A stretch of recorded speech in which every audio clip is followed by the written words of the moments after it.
Hello mga kababayan, nandito tayo sa aking farm. Magandang umaga po sa lahat.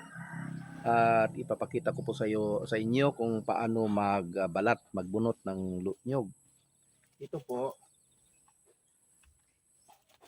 ito po ay babalatan natin sa pamamagitan nito.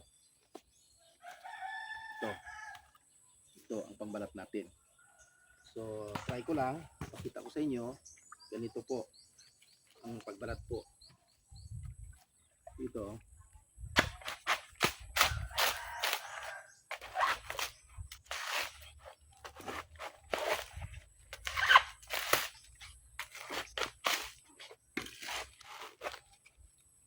So, ganito po. Makukuha po natin ito. Ganito po ang kalalaki ng ating niyog, bunga ng niyog. So, sa bawat ganito, titimbang po ng sa lahat po average ng 1.25 kilos per piece. Average. So, marami po. So, ito balatan po natin lahat para ating ibibenta. So, yan lang guys. At saka ipapakita ko sa inyo yung aking farm.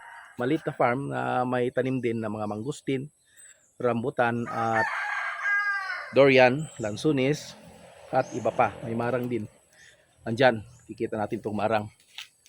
Ito, marang, santol. Ito, malapit na mamunga. Ito. So, ito po ang niyog natin ngayon. So, magandang umaga sa lahat. At i-update ko na lang kayo kung pagkatapos na ng pagbunot o pagbalat ng niyog.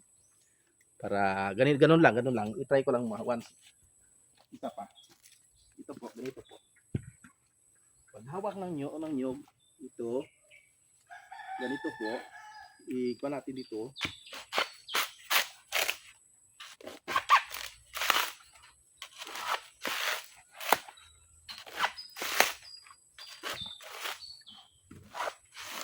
So ito po.